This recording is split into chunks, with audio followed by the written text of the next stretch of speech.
یہ سب جو آج آپ دیکھ رہے ہیں بات صرف اتنی ہے، میں اس کرم کے کہاں تھا قابل حضور کی بندہ پروری ہے۔ یہ سب تمہارا کرم ہے، آقا کے بات اب تک بنی ہوئی ہے۔ سبحان اللہ سبحان اللہ سبحان اللہ سبحان اللہ۔ یا رسول اللہ، تیرے عشق کی بدولت مجھے زندگی ملی ہے، تیرے عشق کی بدولت مجھے زندگی ملی ہے، میری بات بن گئی ہے تیری بات کرتے کرتے، میری بات بن گئی ہے تیری بات کرتے کرتے، ہے جو زندگانی باقی یہ ارادہ کر لیا ہے، تیرے منکروں سے آقا میں مروں گا لڑتے لڑتے، واہ سبحان اللہ، تیرے منکروں سے آقا میں مروں گا لڑتے لڑتے۔ عزیزان گرامی وقار، اہل مبارک پور کو کسی چیز تفصیل کے ساتھ سمجھانے کی چندہ ضرورت نہیں، اشارات و کنایات بہت خوب جاننے والی یہ قوم ہے۔ یہ وہ مبارک پور ہے جس نے دنیا سنیت کی تقدیر بدل کر رکھ دی ہے۔ سبحان اللہ۔ ہندوستان کے دنیا سنیت میں آج جو علم و عمل کا آبشار نظر آتا ہے وہ مبارک پور کی دین ہے۔ الجامعۃ الاشرفیہ کا دنیا سنیت پر اس قدر احسان ہے کہ آپ یہاں سے چل کر کے ذرا دنیا دیکھیں تو آپ کو پتہ چلے گا جو ابر یہاں سے اٹھا ہے وہ سارے جہاں میں برسا ہے۔ سبحان اللہ سبحان اللہ۔ یہاں سے نکلنے والا ہر عالم دین نبی کریم صلی اللہ تعالیٰ علیہ وسلم کے ناموس کی حفاظت ہی تو کر رہا ہے، بے شک، چاہے وہ انگلینڈ کی سرزمین پر ہو کہ امریکہ کی سرزمین پر ہو، چاہے وہ افریقہ میں ہو کہ برطانیہ میں ہو یا ہندوستان کی کسی بھی خطے میں ہو، یہ جامعہ اشرفیہ سے نکلنے والا مصباحی چراغ علم دین لے کر لوگوں کے دلوں کو عشق رسول سے بھر رہا ہے اور ناموس رسالت کی حفاظت سکھا رہا ہے۔ آج مجھے یہ بات کہنے میں ذرا برابر بھی عار نہیں ہے، میں اس منبر پر کھڑا ہوں جہاں میرا استاد ہی نہیں استاد کا استاد کا استاد بھی بیٹھا ہوا۔ سبحان اللہ۔ میرے عزیزوں، یہ ان بزرگوں کی خوشا چینی کی اور ان کے کفش برداری کی اللہ تبارک و تعالیٰ نے جو انعام کے طور پہ قسمت عطا کی ہے جو آپ کے سامنے ہے۔ میں چند باتیں عرض کرنا چاہوں گا، ناموس رسالت کیا چیز ہے، شاید یہ آج کے دور میں سمجھ آ جائے تو میرے عزیزوں سارے مسائل کا حل ہمارا اسی بات پہ ہے، سارے مسائل کا حل اسی بات پر ہے۔ ہم بہت سالوں سے تقریر کر رہے ہیں اور دیکھتے ہیں جہاں جاتے ہیں لوگ ہم سے یہی کہتے ہیں یہاں نشہ عام ہے، نشہ پر کچھ بول دیں، یہاں بے پردگی ہے، بے پردگی کے متعلق کچھ بتا دیں، جہالت بہت زیادہ ہے یہاں اس پر بھی بول دیں، یہاں پر بدماشی بہت زیادہ ہے، لوگوں کے نوجوانوں کی عیاشیاں زیادہ ہیں اس پر بول دیں۔ ہزاروں مسائل ہیں ہماری امت کے، کن کن باتوں پر گفتگو کی جائے اور کس کس عنوان پر خطاب کیا جائے۔ میں نے بہت قریب سے دیکھا، شراب پر بولو، نشہ پر بولو، بے پردگی پر بولو، جہالت کے متعلق بولو، یہ اتنے مسائل ہیں کہ ان کا شمار ممکن نہیں ہے۔ ہر ایک مسئلہ اپنے اندر ایک بہت بڑی اہمیت رکھتا ہے جو امت کے بگاڑ کا سبب بنتا ہے۔ پھر ہم نے وہی بات کرنی شروع کی جو 100 سال پہلے اقبال نے کہا تھا، اس امت کی ترقی کا راز ایک ہی ہے، اس امت کے تمام مسائل کا حل ایک ہی ہے، سبب کچھ اور ہے جسے تو خود سمجھتا ہے، زوال بندہ مومن کا بے زری سے نہیں۔ اقبال نے کہا تھا، وہی بات میں آج آپ کو دہرا رہا ہوں، ہماری ترقی کا راز صرف ایک ہی ہے جو اقبال نے 10 سال یورپ کی زمین خاک چھان کر کے واپس آ کر کے اپنی قوم کو بتایا تھا۔ یورپ تو ترقی کر رہا ہے سائنس پر، یورپ تو ترقی کر رہا ہے میتھمیٹکس پر، یورپ تو ترقی کر رہا ہے فزکس پر، الجبرا پر، نہ جانے کتنے علوم و فنون پر، لیکن میں نے جو 10 سالوں کی زندگی میں دیکھا، ہماری قوم کی عزت اور ان کا ارتقاء، ان کی ترقی کا راز نہ یہ سارے میدانوں میں ہے، نہ ہی یہ سائنس میتھمیٹکس فزکس الجبرا میں ہے، بلکہ اس امت کا راز صرف اتنا ہے کہ محمد سے وفا تو نے تو ہم تیرے ہیں، کہ محمد سے وفا تو نے تو ہم تیرے ہیں، یہ جہاں چیز ہے کیا لوح قلم تیرے ہو قلم تیرے ہیں۔ واہ، نبی کریم صلی اللہ تعالیٰ علیہ وسلم کا کمال درجے سے عشق کرنا حضور کے ساتھ ایک ایسا عنصر ہے، یہ ایک ایسا وصف ہے جو انسان کو اوج ثریا پر پہنچاتا ہے۔ میں ایک بات اکثر کہا کرتا ہوں میرے اپنے بیانوں میں کہ ایک فارمولا سن کر کے چلو مبارک پور والوں، ان کی بات کرو ہر دل پہ راج کرو. ہائے ہائے ہائے واہ واہ واہ. حضور پاک کی بات کرو ہر دل پہ راج کرو. یہ ہم نے دیکھا ہے کیا بات. قوم میں جو زندہ ہیں آج بھی نام وہ حضور پاک کے نام کی برکت سے زندہ ہے. سبحان اللہ. اقبال نے کہا تھا شاعر مشرق نے آبرو ماں زنام مصطفیٰ است، ہم سب کی عزت و آبرو مصطفیٰ کے نام سے وابستہ. کیا بات. اقبال نے کہا تھا یہ فاقہ کش موت سے ڈرتا نہیں ذرا. انگریز 100 سال پہلے یہ کہہ رہے تھے، انگریز یہ کہتے تھے یہ فاقہ کش موت سے ڈرتا نہیں ذرا. بھوکا رہتا ہے پیاسا رہتا ہے لیکن موت سے نہیں ڈرتا ہے. یہ کیسا مسلمان ہے؟ لیکن اس کو جو موت سے بے خوف کرتی ہے وہ چیز ہے کیا؟ انگریز کہتا ہے روح محمدی اس کے بدن سے نکال دو، روح محمدی اس کے بدن سے نکال دو. پوری دنیا کی پاورفل طاقتیں بھی یہ جانتی ہیں کہ روح محمدی، عشق محمدی یہ دولت ایسی ہے جو انسان کو بے خوف کرتی ہے، اسے آزاد کرتی، ہر ڈر سے آزاد کرتی ہے. اسی لیے بریلی کے امام نے ہمیں پکار کر کہا تھا خوف نہ رکھ رضا ذرا تو تو ہے عبد مصطفیٰ. خوف نہ رکھ رضا ذرا تو تو ہے عبد مصطفیٰ، تیرے لیے امان ہے تیرے لیے امان ہے. عزیزان گرامی وقار، آج جو حالات چل رہے ہیں اس اعتبار سے ایک ڈر کا ماحول، خوف کا ماحول، ایک ایسی سراسیمگی ہے جس کو ہم محسوس کر رہے ہیں. لوگ آج ہر چوک پر ہر کٹے پر یہ گفتگو کرتے ہوئے نظر آ رہے ہیں حالات بڑے خراب ہو گئے، زہر پھیل گیا ہے، لوگوں کے اندر تعصب بہت بڑھ گیا ہے اور حالات اتنے خراب ہیں. ہم مائنورٹی میں ہم کیا کر لیں؟ ایک بات یاد رکھو، ستیزہ کار رہا ہے ازل سے تا امروز، شرار ابو لہبی سے چراغ مصطفی.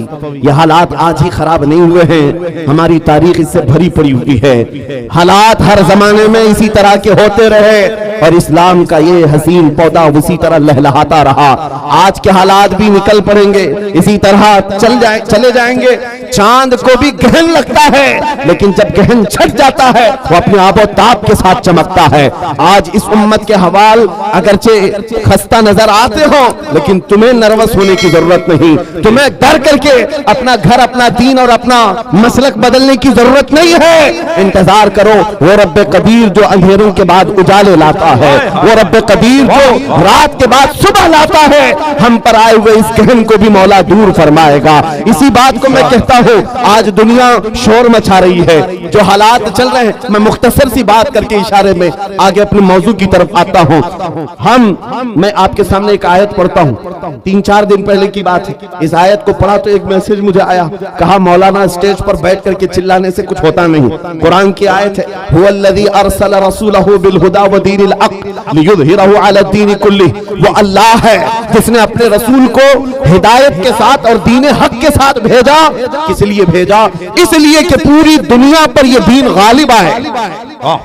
وہ رسول اس دین کو غالب کرے گا اور یہ دین اسلام پوری دنیا میں غالب آ کر رہے گا.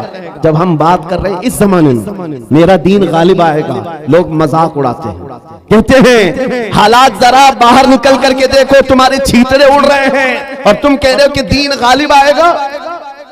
سیریا کی اینٹ سے اینٹ بجا دی، عراق کے میدانوں کو قبرستانوں میں بدل دیا گیا، یمن کے پورے گھر تہس نہس ہیں، غزہ کی اس سرزمین پر چھوٹے چھوٹے سے بچوں کے ٹکڑے اڑا دیے جاتے ہیں. پھر بھی مولانا اسٹیج پر بیٹھ کر کہہ رہا ہو میرا دین غالب آئے گا.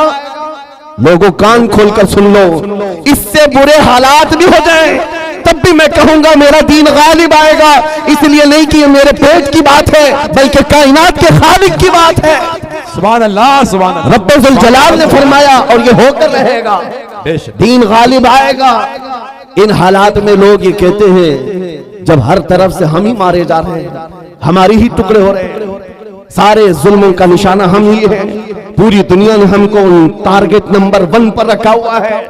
اس دور میں آپ ایسی باتیں کیسے کر سکتے ہیں؟ میرے عزیزوں، آپ کو میں اسی ڈر سے نکالنا چاہتا ہوں، اسی خوف سے نکالنا چاہتا ہوں. آپ کو پتا ہے ہم نئے انداز کے یہ سارے حالات دیکھنے والی قوم سے تعلق نہیں رکھتے.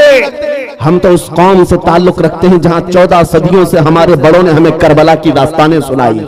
کیا بات ہے، کیا بات ہے. ہر زمانے میں علماء نے، ہمارے ماں باپ نے کربلا ہمیں سنایا ہے. کربلا صرف ماتم کرنے کے لیے نہیں سنایا جاتا، سینہ ٹھوک کر کے، سینہ پیٹ کر کے، رونے دھونے کے لیے نہیں سنایا جاتا، کربلا ہر سال اسی لیے سنایا جاتا ہے۔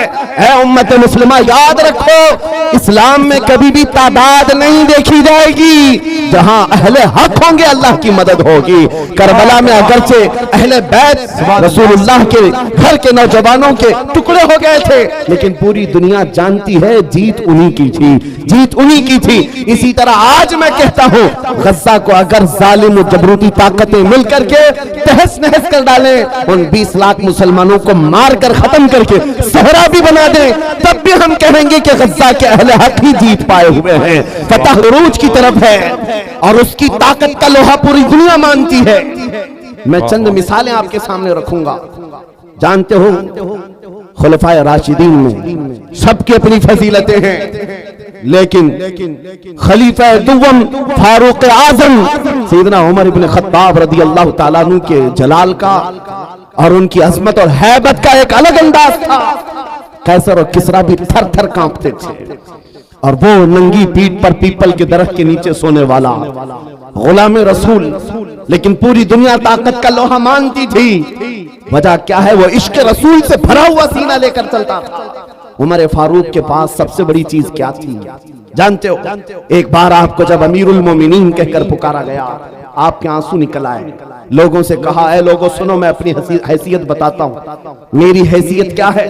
میں خطاب کا بیٹا عمر ہوں، بچپن میں مجھ سے 2 بکریاں نہیں سنبھالی جاتی، میرے باپ سے میں روز مار کھاتا تھا، میں بکریوں کو سنبھال نہیں پاتا، میرے باپ مجھے روز مارتے تھے، خطاب کا بیٹا وہ عمر ہوں۔ لیکن آج اس دور میں 36 لاکھ اسکوائر کلومیٹر پر تنہا عمر کی نگرانی ہے۔ مصر بھی، فلسطین بھی، عراق بھی، شام بھی، یمن بھی، عرب کا یہ حجاز و نجد کا علاقہ پورا ایک عمر ابن خطاب کی نگرانی میں چل رہا تھا، جو اس دور کے تقریباً 36 لاکھ اسکوائر کلومیٹر کی بات ہوتی ہے، تنہا نگرانی چل رہی ہے۔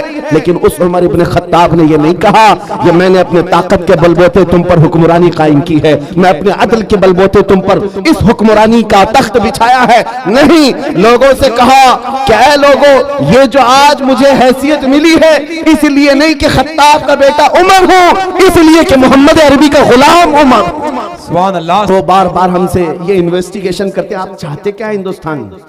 جہاں جا رہے ہو یہ پورے مجمع کو جمع کر رہے ہو جذبے میں، اور ان کو جوش دلا کر کھڑا کر رہے ہو، کیا چاہتے ہو؟ ان کو شاید ایسا لگتا ہوگا کہ ہم کوئی بہت بڑی ایسی تنظیم بنا رہے ہیں جو بم باندھ کر کے کہیں اڑ جائے، انہیں شاید ایسا لگتا ہو، اسی لیے بار بار اس چیز کی تلاش میں سرگردہ ہے۔